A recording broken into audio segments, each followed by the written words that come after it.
Hoy te quiero hablar de los 7 peligros del desarrollo personal. Pero antes, por favor, suscríbete al canal si no lo has hecho, activa las notificaciones para recibir estos avisos conforme subamos nuevos vídeos y por favor también comparte este contenido con quien creas que puede servirle. Ya sabes que hay mucha gente que está adicta, enganchada, yo el primero, al desarrollo personal. Creo que el desarrollo personal es algo maravilloso, a mí es de las cosas que más me ha cambiado la vida, sin duda, no, la cosa que más me ha cambiado la vida desde que descubrí el desarrollo personal hace muchísimos años, con un libro que es el de Tus zonas erróneas de Wayne Dyer, cuando tenía 16 o 17 años, y desde entonces no he dejado de investigar y de ir avanzando en mi propio desarrollo personal y en ver cómo podía ayudar a que otras personas también se desarrollaran como personas, ¿no? Y el desarrollo personal es algo maravilloso, para mí es algo fundamental en la vida, que sin esto es imposible sostener buenas relaciones con los demás, es imposible ganarse la vida, es imposible tener una buena salud incluso, con lo cual, bueno, yo creo que es la piedra angular sobre la que debería estar forjada la educación en cualquier país y desgraciadamente pues no es así. Generalmente se enseñan muchas cosas que no van a tener ninguna utilidad en nuestra vida y sin embargo cosas tan importantes como el desarrollo personal no se enseñan, ¿no? El autoconocimiento, el desarrollo personal. Pero también, como toda la vida, tiene su yin, tiene su yang, tiene sus luces, sus oscuridades y el desarrollo personal no es una excepción y hay 7 peligros, hay más, pero hay 7 que son especialmente relevantes que me gustaría hablar de ellos hoy para que, bueno, si te gusta esto del desarrollo personal, si estás escuchando o viendo estos vídeos, seguramente te guste el tema del desarrollo personal. Son 7 consejos que yo creo que debemos tener en cuenta porque son cosas en las que yo he caído, en las que yo sigo cayendo a veces, en las que he visto a mucha gente también caer y que no solo no nos ayudan, sino que nos perjudican en nuestro día a día. Así que voy a contarte cuáles son estos 7 peligros, 7 alertas que debemos tener en cuenta para el tema del desarrollo personal. El primero de todos es el ego conciencial, el ego espiritual, el ego. En definitiva, cuando tienes esta sensación de que porque has descubierto 4 cositas te sientes superior a los demás, ¿no? O piensas que la gente está dormida, o piensas que no tienen ni idea de la vida porque tú ya sabes un poquito, pero lo que no sabes es que no sabes muchísimo más de lo que sabes, con lo cual sí que sabemos un poquito, pero nos queda muchísimo margen siempre por evolucionar, por aprender, y luego que cada uno tiene su momento de evolutivo y conciencial y no hay que obligar a nadie a que haga nada, ¿no? Con lo cual esta parte de creerse por encima por el hecho de haberse trabajado un poquito en autoconocimiento, en subir el nivel de conciencia, es algo que suelo ver muchísimo, sobre todo cuando empezamos con todo esto, pasa, y a mí me ha pasado, y a veces incluso tienes que tener alerta ahí porque te puede pasar, ¿no? Y no tiene por qué ser así, o sea, de hecho, una muestra importante de que alguien ha crecido y se ha desarrollado como persona y ha elevado su nivel de conciencia es justamente que es una persona humilde, que es una persona que no necesita ir juzgando a los demás de esta manera, ¿no? Y además de esto, muchas veces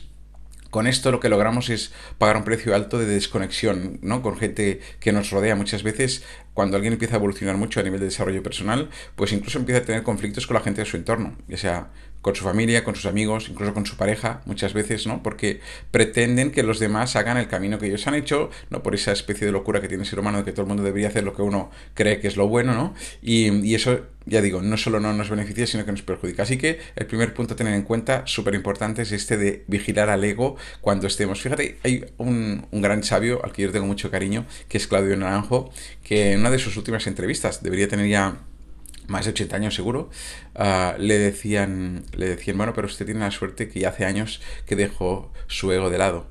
Y él dijo con mucha sabiduría, dijo, sí, yo dejé hace muchos años mi ego de lado, el problema es que el ego nunca me ha querido dejar a mí y sigue apareciendo por aquí cada 2 por 3 y eso suele pasar. Así que, bueno, primer tema, tener en cuenta el tema del ego. Segunda alerta importante, el idealizar el estar siempre bien, ¿no? Y el perseguir como que una vez ya hemos hecho según qué pasos en el tema del desarrollo personal, del autoconocimiento, como que debemos estar siempre bien. Y el ser humano es eso, es un ser humano, con todas sus polaridades, con sus estados emocionales, y el ser humano va a seguir encontrándose con dificultades, con vicisitudes que van apareciendo a lo largo de la vida, y eso hace que muchas veces el tema no es que no tengan que surgir, sino que tenemos que aprender a gestionarlas mejor, ¿no? Decían Jim Rohn, no me den menos problemas, denme más habilidades para gestionar estos problemas, ¿no? Y esto es lo que debemos pretender, capacitarnos cada vez mejor para poder lidiar mejor con los problemas que nos trae la vida, porque los problemas no van a reducirse. La vida está cargada de problemas, de retos, yo me gustaría más llamarle retos. La vida está cargada de retos permanentes que hay que resolver, con lo que no debemos pretender nunca tener menos retos, sino que lo que debemos pretender es tener más habilidades para poder gestionar estos retos, ¿no? Pero cuando se trabaja en el desarrollo personal muchas veces se idealiza pensando que ¿por qué tengo que seguir teniendo según qué conflictos, según qué problemas? Pues sí, seguirán surgiendo. El tema es que sabremos gestionarlos mejor y saldremos antes de estos estados, de estos problemas, de estas dificultades que nos presenta la vida, ¿no? Así que, segundo punto este. Tercer punto. El sufrir por autorresponsabilidad. ¿A qué me refiero a esto? Sufrir por autorresponsabilidad me refiero a que muchas veces cuando estamos en este mundillo del desarrollo personal y leemos un libro como El Secreto o como básicamente cuando se trabaja por ejemplo con la ley de la atracción del creer para crear, idealizamos también esto, pensamos que solo pensando, solo haciendo afirmaciones positivas nuestra vida va a cambiar como por arte de magia y la ley de la atracción está ligada a la ley de la acción, ¿no? Si no juntamos las dos cosas y además a trabajar nuestro subconsciente. Si no juntamos todo esto, no nos sirve de nada. Pero esto nos lleva a que muchas veces la gente se machaque mucho pensándose que va a fastidiar toda su vida porque no está pensando en positivo como debería pensar o no está haciendo unas afirmaciones que debería hacer y que justamente como tiene estos pensamientos que son más bien tóxicos o negativos, pues toda su vida va a ser un desastre. Y en parte puede ser así, pero no tiene por qué ser así, porque al final lo más importante justamente es lo que no te das cuenta que piensas, es todo lo que estás pensando desde tu parte inconsciente, ¿no? Así que la idea es que debemos reprogramar nuestro inconsciente para que trabaje por nosotros de manera, inconsciente, automática, mientras nosotros dormimos, de manera absolutamente, orgánica, igual que gestiona los 100.000 latidos del corazón o que gestiona muchas funciones en nuestro cuerpo, pues que gestione estos pensamientos, pero reprogramado desde el inconsciente, no por lo que podamos ir pensando durante el día, que evidentemente también afecta, pero que ya digo, muchas veces hay gente que por esta autorresponsabilidad que descubres cuando entras en el mundo del desarrollo personal, porque es verdad que tú eres 100% responsable de tu vida y de lo que acontece en tu vida, o sobre todo de cómo te tomas todo lo que acontece en tu vida, mejor dicho, pero eso no quiere decir que tengas que machacarte cuando las cosas no van como tú quieres pensando que es por culpa tuya y has sido tú que has creado esto y demás. Ok, me responsabilizo, de acuerdo, los resultados a día de hoy son de mi vida, son los resultados fruto de lo que yo he ido creando, pero a partir de aquí me responsabilizo justamente para no victimizarme y para poder salir de ahí creándome la vida que yo quiero, ¿no? Esta sería un poco la idea. El siguiente punto, el siguiente peligro, o sea, la siguiente alerta que debemos tener en cuenta es el escapismo emocional, ¿no? Porque muchas veces, justamente por toda esta parte también de psicología positiva, de pensar en positivo y demás, tendemos a utilizar esto para huir de nuestros estados emocionales indeseados. Y como decíamos, el ser humano es un ser emocional también y tiene que permitirse sentir esas emociones, las agradables y las no tan agradables. Lo suyo para poder transitar un estado emocional de manera correcta es darle la intensidad y el espacio necesario a esta emoción cuando aparece, y muchas veces si nosotros huimos, si nosotros nos escapamos de estas emociones, eso va a volver a salir de alguna manera, con lo cual por más que nosotros aprendamos a poder gestionar o a poder salir de este estado de emoción en un momento dado porque es indeseable, debemos darle ese espacio y esa intensidad a esa emoción necesaria para que podamos transitar por ella de manera sana. No hay emoción que no sea necesaria. Todas las emociones que aparecen en nuestra vida son necesarias. Lo que es verdad es que muchas veces nos quedamos enganchados en ese estado emocional indeseado y eso no es bueno. Igual que no es bueno escaparse de ese estado emocional. Entonces, aquí el riesgo que te quería comentar, la alerta, es que ese pensamiento positivo que tenemos muchas veces inherente al desarrollo personal la mayoría de veces, pues nos lleve a escaparnos de estos estados emocionales indeseados sin vivir aquello que tenemos que vivir, que la vida nos lo pone delante porque es algo necesario, ¿no? El quinto aspecto del que te quiero avisar, que yo también me he encontrado con eso y lo veo constantemente, que es el tema de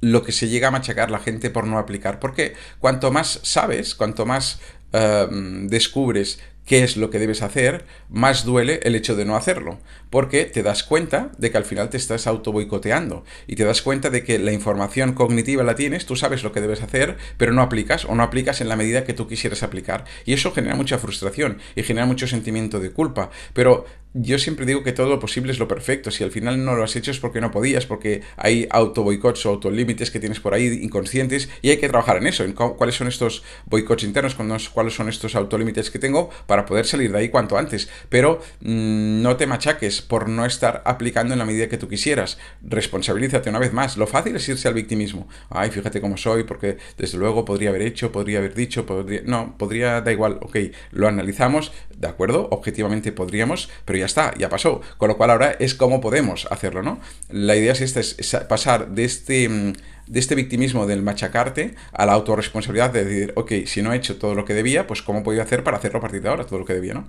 Esta es un poco también otra alerta que hay que tener en cuenta. Y finalmente, la séptima, que es la sobreinterpretación. Es decir, cuando estamos también en este ámbito del desarrollo personal, de la conciencia, de la espiritualidad, muchas veces también hay esa parte de que todo tiene un sentido y es cierto. O sea, cuando tú ves el discurso de Stanford de Steve Jobs, que es buenísimo, ¿no? Del Join the Dots, de unir los puntos, ¿no? Cuando él mira hacia atrás, dice que todo tiene mucho más sentido de lo que él pensaba y es cierto. Cuanto más avanzas en la vida, miras hacia atrás y ves que todo tiene mucho más sentido de lo que tú creías, ¿no? Y de que al final todo tenía que suceder para llegar a donde estás hoy. Pero eso no quiere decir que tengamos tampoco una obsesión por interpretar todo lo que ocurre. Es decir, ¿para qué me ha ocurrido? El famoso ¿para qué? ¿No? ¿Para qué me ha ocurrido esto? ¿Qué debo aprender detrás de este problema que me pasa en la vida? Bueno, está bien tenerlo en cuenta, pero no obsesionarse con ello, porque hay gente que deja de vivir justamente por esta sobreinterpretación, porque se pasa el día interpretando las señales de la vida, lo que le ocurre, el para qué me sucede esto, y eso mismo le bloquea para no seguir avanzando y trascendiéndose a sí mismo, ¿no? Con lo cual, bueno, es interesante estar atentos a las señales de la vida, ver un poquito con esta perspectiva el para qué de las cosas, pero sin obsesionarse, sin tener este componente de sobreinterpretar a la vida, ¿no? Porque al final eso también es muy obsesivo y no nos lleva a ningún lado. Así que ya has visto, podríamos seguir, pero te he dejado ahí 7 peligros, 7 alertas que para mí son fundamentales, que es importante tener en cuenta sobre los peligros, las alertas que debemos tener en el desarrollo de la conciencia, en el desarrollo personal o en el mundo espiritual. Nada más por hoy, muchas gracias por estar aquí y nos vemos mañana en el siguiente vídeo. Hasta mañana, chao.